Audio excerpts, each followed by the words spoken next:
दोस्तों, जब भी विश्व में दो देश आपस में लड़ते हैं तो उसका असर पूरी दुनिया पर पड़ता ही है। उसी तरह से रूस और यूक्रेन के बीच चलते आ रहे युद्ध का असर पूरी दुनिया पर पड़ रहा है। जैसा कि हम सब जानते हैं कि इस युद्ध में रूस अकेला खड़ा हुआ है, तो वहीं यूक्रेन के साथ पूरा नेटो संगठन खड़ा हुआ है। मगर इसके बावजूद अभी तक कोई भी देश इस युद्ध को पूरी तरह से नहीं जीत पाया है। आपको बता दें कि नेटो में अमेरिका, फ्रांस, जर्मनी, यूके जैसे शक्तिशाली देश शामिल हैं और अभी भी रूस और यूक्रेन का युद्ध जारी है और स्वीडन और फिनलैंड नेटो की सदस्यता चाहते हैं। ऐसे में ये आशंका जताई जा रही है कि ये युद्ध कभी भी यूरोप में फैल सकता है, यानी कि पूरे नेटो का युद्ध रूस से। अगर ऐसा होता है तो मुख्य तौर पर रूस अमेरिका, यूके और फ्रांस को ही घेरेगा, क्योंकि नेटो में सबसे शक्तिशाली देश यही तीन हैं और ये बात नेटो में शामिल देश भी जानते हैं, जिसके कारण से अपनी रक्षा तैयारी इन देशों ने तेज कर दी है। और एक धमाकेदार खबर फ्रांस से आई है। दरअसल फ्रांस ने अपनी न्यूक्लियर सबमरीन को समुद्र में उतार दिया है और उन सबमरीन्स को एक अनजान मिशन के लिए भी रवाना उसने कर दिया है। यह फैसला फ्रांस ने अपनी सुरक्षा के लिए उठाया है। फ्रांसीसी नेवी में कल बराकुडा क्लास की एसएसएन यानी nuclear power detect submarine commission हो चुकी है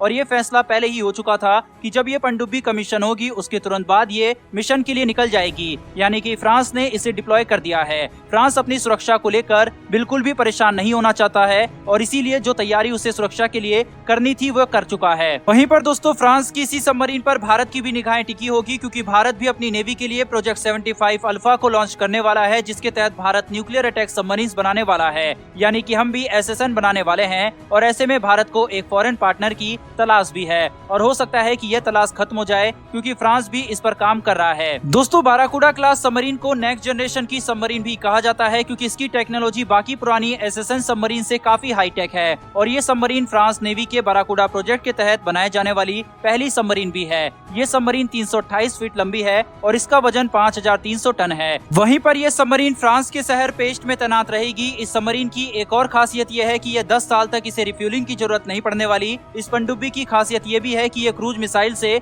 अटैक करने में माहिर होगी। वहीं दुश्मन के क्षेत्र में स्पेशल फोर्सेस को डिप्लॉय करने में भी ये सक्षम होगी। इस पनडुब्बी में 65 सैनिकों को सवार किया जा सकता है और क्योंकि यह एक न्यूक्लियर सबमरीन है, इसीलिए ये 70 दिन तक पानी के अंदर रहकर गश्त लगा सकती है। वहीं पर इसी सबमरीन से अक्टूबर 2020 में फ्रांस ने क्रूज मिसाइल का सफलतापूर्वक टेस्ट भी किया था। दरअसल कुछ वक्त पहले फ्रांस की रक्षा मंत्री भारत आई थी और ये खबरें उस समय आ रही थी कि फ्रांस इस सबमरीन की डील भारत के साथ कर सकता है, मगर किसी कारण के चलते ऐसा नहीं हो पाया। इसीलिए संभावना है कि फ्रांस अब इस सबमरीन की डील भारत के साथ कर ले। वहीं भारत और फ्रांस के बीच काफी अच्छे डिफेंस पार्टनरशिप रिलेशन भी है और इंडो पैसिफिक रीजन जैसे कई मामलों में भारत और फ्रांस चर्चा करते रहते हैं। वहीं पर आपको बता दें कि भारत को अगर ये सबमरीन मिलती है तो इसका निर्माण भारत में ही किया जाएगा और अगर ऐसा होता है तो इंडियन नेवी के पास भी दुनिया की सबसे शक्तिशाली सबमरीन होगी और भारत की नेवी की ताकत दोगुनी हो जाएगी। वहीं पर इस सबमरीन के चलते भारत इंडो पैसिफिक में भी अपनी ताकत का जलवा दिखा सकता है। मैं आपको बता दूं कि भारत और फ्रांस ने इससे पहले भी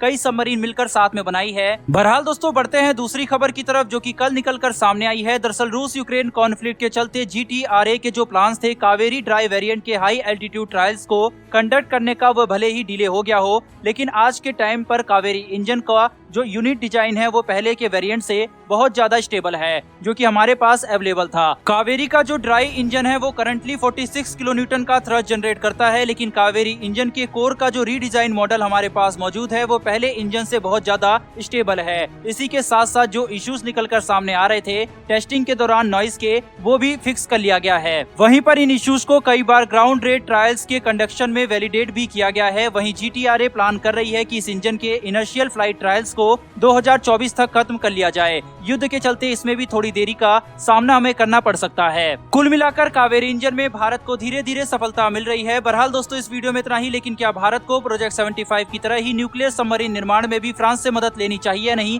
कमेंट बॉक्स में लिखकर जरूर बताएं। इन्फॉर्मेशन और वीडियो पसंद आई हो तो वीडियो को लाइक करके चैनल को सब्सक्राइब कर बेल नोटिफिकेशन को अवश्य दबा लें। फिर मिलेंगे ऐसी एक नई वीडियो के साथ। धन्यवाद। जय हिंद।